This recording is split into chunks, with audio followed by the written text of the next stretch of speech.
السلام عليكم أعزائنا الكرام، ومرحبا بكم في قناتكم قناة الحسون والكناري. حلقة اليوم بإذن الله سوف نتكلم عن أهم أسباب عدم تلقيح البيض بالنسبة للطيور، سواء طيور الكناري أو طيور الحسون إلى غيرها. فهي الأسباب عادة ما تكون نفسها بالنسبة لجل أنواع الطيور الزينة والطيور المغرضة. غالبا يعني الأسباب كتكون هي بالنسبة لجميع الطيور. كما هو الحال بالنسبة مثلا لهذا الزوج اللي هو أمامنا. أولا خصنا نعرفوا كيفاش كنعرفوا راه أن البيض غير مخصب. يعني ملي كتكون الأنثى وضعت لينا البيض كنحسبوا 7 أيام ولا 8 أيام من أول يوم حضن. فمثلا عندنا واحد العش كيتكون من 4 بيضات. الأنثى وضعت لنا البيضة الأولى ولم تقم بالحضن، وضعت لنا البيضة الثانية عاد حضنات، والثالثة حضنات، والرابعة حضنات. يعني هنا عندنا 4 بيضات. البيضة الأولى والثانية غنحسبوا لهم 7 أيام حين تحضنوا في نفس الوقت، ولكن الثالثة والرابعة خصنا نحسبوا ليه وحدة 8 أيام ووحدة 9 أيام. يعني من المستحب أننا نخليو تتمر 9 أيام على البيض كامل، عاد نقوموا بالبحث واش هذاك البيض مخصب ولا لا. طريقة البحث هي طريقة جد سهلة، نقدروا اي واحد يقدر يقوم بها. غير خصنا ناخذ شويه الحيطه والحذر باش ما نكسروش البيض لانه كيكون حساس شويه. الطريقه هو اننا كنستعملوا مثلا المصباح ديال الهاتف ديالنا كما هو مبين في الفيديو. هذا المصباح هذا، وناخذوا العش ديالنا نطرقوه على برا باش ما نبقاوش ندخلوا يدينا كل شويه عند القفص، وناخذوا البيضه ونحاولوا نقلبوا نمسكوا البيضه بهذه الطريقه كما هو مبين من الجنبات ديال الفوقانيين، ونوضعوها فوق المصباح. كانت البيضه كيبان لنا فيها غير اللون الاصفر، يعني ما فيهاش عروق وبالتالي ما فيهاش حياه. هذه البيضه الاولى. البيضه الثانيه نفس المشكل كما هو مبين امامكم.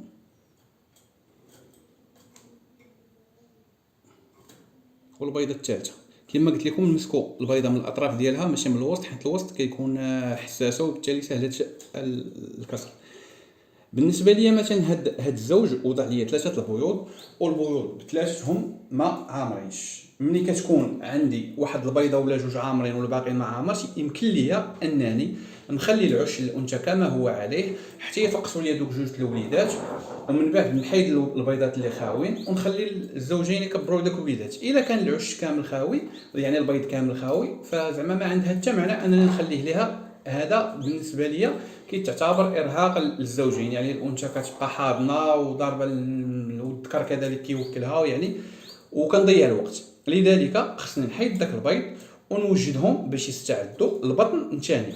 ولكن قبل ما نحطهم يستعدوا البطن الثاني خصني نعرف علاش البطن الاول ما كانش البيض مخصب. هناك عده اسباب غنذكر لكم واحد العدد منها واللي هو شائع وكيفاش نقدروا نتفاداوه. يعني مثلا السبب الاول هو ان كيكون عندنا الذكر السن ديالو باقي ما وصلش لسن التزاوج. مثلا الذكر راه كيغرد نعم، ولكن راه ما عندوش مثلا 9 شهور ولا 10 شهور ولا سنه باش يتزاوج، يعني ما يقدرش يعمر ليا البيض. هذا سبب. الانثى غالبا مادام بيضت الا وراها وصلت لسن التزاوج.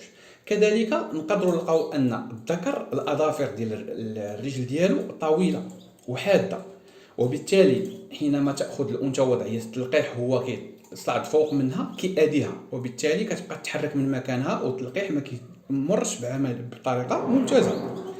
كذلك بالنسبه للمخرج ديال الانثى يا الذكر كيكون وجود ريش كثيف. كاين بعض الانواع والسلالات ديال الطيور اللي معروفه بالكثافه ديال الريش ديالها، وبالتالي هذا مشكل يقدر يعيق لنا عمليه التلقيح. بالنسبه للاظافر راه كيف ما قلت لكم غنعطيكم المشكل ونقدر نعطيكم الحل. الاظافر لازمنا نقصوهم، يعني في المستقبل غنوضع لكم واحد الفيديو باش نقصوا الاظافر، حيت الاظافر ما كتقصوش بطريقه عشوائيه. معروف ان بهم عرق نقدروا نصيبوا الطائر ديالنا بنزيف. لذلك غنوضع لكم فيديو الطريقه ديال تقليم اظافر الطيور. بالنسبه للريش فكذلك يمكن لنا نشدوا الطائر ونفحصوا البطن ديالو. انا غنوريكم كيفاش يمكن لينا نشدوا الطائر ونفحصوا البطن ديالو باش نعرفوا واش بيه ريش ولا ما بيهش ريش. وبالتالي مثلا هذا الطائر هذا، طريقه المسك ديال الطائر دائما كتكون بهذه الطريقه. كنوضعوا السبابه والابهام، نحطوا الرقبه ديالو ما بين السبابه والابهام، والظهر ديالو يكون مع الكف ديالنا والبطن ديالو الفوق، وكنفخوا كما هو مبين. هاد الطائر ما عندوش يعني ريش كتيف. وكذلك بالنسبه للأذنجة راني سبق وبحثت ليها، ولكن كذلك ملي شديتو نوريكم حتى قضيه الاظافر. عنده الاظافر ما كبيرش بزاف كيف ما كان هو مبين، ولكن غنقوم بالقص ديالها لربما تكون هي السبب. كذلك اخواتي الكرام كيف ما قلنا ان تقدر تكون الاظافر، سن الطائر ما وصلش لسن التزاوج، الريش حول الفتحه ولا مخرج الطائر. كذلك يقدر يكون الطائر الذكر خصوصا دخل لينا لمرحله غيار الريش او مرحله القلش، وبالتالي ما يمكنش ليه يعمر لينا البيض. كذلك يقدر يكون الذكر رغم ان التغليد ديالو وصل لسن التزاوج ولكن ما جهزش ديك الجهوزيه التامه، وبالتالي يقدر نطيحوا انه ما يعمرش لنا البيض كامل، ولا يقدر يعمر لنا غير بيضه وحده ونسطوا الربعه ولا شي حاجه. مشكل اخر هو اننا بعض المرات كتكون عندنا الانثى جاهزه وقربت توضع البيض، وكنقوموا باقتناء ذكر وكندخلوه في اخر لحظه. بالتالي مثلا اليوم والغد كتصبح مبيضه، يعني ما كنعطيوش فرصه في التشويق، فرصه تعارف، فرصه انهم يتزاوجوا بين بعضهم ويبنيو العش مع بعض الى غير ذلك. وبالتالي هاد القضيه ديال اننا كنقتنيو ذكر في اخر لحظه يقدر يكون عامل مهم، ولكن الى عطانا العش الاول خاوي راه العش الثاني غادي يكون ان شاء الله عامر، حيت غيكون قدامهم الوقت فين يتعارفوا الى غير ذلك وما يكونش شجار الى غير ذلك. كذلك ان احد الطائر خصوصا الذكر اللي كتكون فيه الاسباب يعني المشاكل ديال عدم تلقيح البيض، الذكر يقدر يكون مصاب بشي مرض اللي يضعفوا جنسيا، مثلا شي التهاب في البطن ولا شي مرض تنفسي ولا الى غير ذلك. كذلك يقدر يكون ان الذكر كبير في السن، وفي هذه الحاله راه ما عندنا ما نديرو، يعني الذكر يعني خصنا ذكر اخر. يقدر يكون الذكر به تشحيم، يعني عنده الكرش ديالو ملي كنقلبوها كنلقاوها صفراء. دابا ندير فيديو على التشحيم، وخصنا نعطيوه المده. طريقه التخسيس من التشحيم كتاخذ الوقت، يعني لا عطيناه الوقت فين يحيد التشحيم غيكون موسم التزاوج شويه ضاع علينا، خصوصا اللي كنا في الاواخر ديالو. في هذه اللحظه يمكن لينا نبدلوا الذكر. كذلك ان مثلا الانثى تقدر ما كتكونش تاخذ وضعيه تلقيح الذكر، وضعيه التلقيح المناسبه. كذلك بالنسبه مثلا للمجتمات كما هو مبين امامنا، فمثلا هذا المجتم هذا طويل للغايه، لو وضعناه مثلا في القفص كما هو مبين امامنا ولاحظنا اننا من الورق ليه غيبقى يلعب بزاف، وبالتالي يعني ملي كيكون الذكر والانثى فوق هذا المجتم وكيف غيلقحها يعني ما كياخذوش وضعيه مريحه وكتبقى تتحرك. مثلا ولا خدينا مقارنه بهذا اللي لتحت، انا نحيد لكم العش باش يبان لكم ندور قفص الجهه، غنلاحظوا انه ثابت شيئا ما. لذلك المجتم كل ما كان قصير كل ما كان مزيان، ويكون البلاستيك ديالو قاصح. وكذلك الاسلاك ديال القفص خاصنا نتاهما نعطيوهم اهتمام، يعني اذا كان السلك ديال القفص قاصح يعني ملي كنحطوا المجتم كيلصق مزيان، ماشي كيبقى المجتم يتحرك. كذلك شنو نقدروا نقولوا اخر، اننا مثلا نكونوا غالطين، مثلا ان راه الطيور اللي بيناتنا راه ماشي ذكر وانثى، راهم انثيين، وحده كتبيض وحده مازال ما بيضاتش، وحنا غالطين. يعني خصنا نكونوا متاكدين على ان الطيور اللي عندنا راهم ذكر وانثى. راه فيديو تحديد الجنس بالنسبه للطيور يعني واش ذكر وانثى راه كاين في القناه، دابا نضع الرابط ديالو في اسفل الفيديو. يعني هذه هي خلاصه، هذه هي اهم الاسباب اللي تقدر تعيق لينا عمليه تخصيب البيض.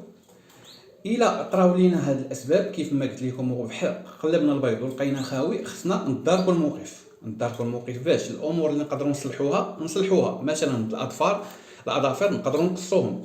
مثلا المجتمعات نقدروا نغيروهم، ان دخلنا الذكر في اخر لحظه نقدروا نعطيوه في العش الثاني راه غادي يكون معها مده كافيه، راه نخليو معها وبالتالي ان شاء الله يكون تلقيح.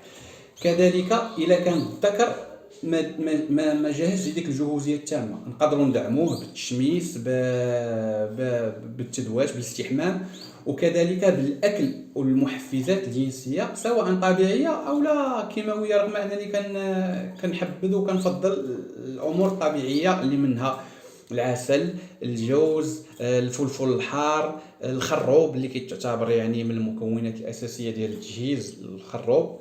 كاين فيرتيفيت بالنسبه للادويه اللي كتباع عند البيطري الى غير ذلك، ولكن زعما اللي استعملنا الامور اللي هي طبيعيه كالاستحمام والتشميس والعسل الى غير ذلك، فان شاء الله نلقاو نتائج مزيانه. بالنسبه للتشحيم راه كيف ما قلت لكم، الا كان التشحيم الا كان امامنا يعني الموسم مازال في البدايه ديالو، راه نقدروا نصبروا على الطائر ونعطيوه التريتمون ديالو باش والامور ديالو باش نحيدوا منه التشحيم. الا ما كانش فراه خصنا نبدلوا الذكر. الا كان الذكر كبير في السن كذلك خصنا نبدلوه. الا دخلينا الغيار الريش فما علينا الا نبدلوه. شنو اخر اللي نقدر نضيف؟ مثلا الا كان هناك ريش حول المخرج ديال الطائر فيمكن لنا نقصوه. يعني باختصار هذه هي الامور اللي خصنا ندقوا فيها ونحاولوا نعطيوها اهتمام ونعطيوها وقت باش نعرفوا سبب عدم تخصيب البيض. ولا كنا في بدايه الموسم راه الوقت امامنا، الا كنا في النهايه ديالو فخص الامور تكون مضبوطه. لماذا؟ باش ما نضيعوش السنه.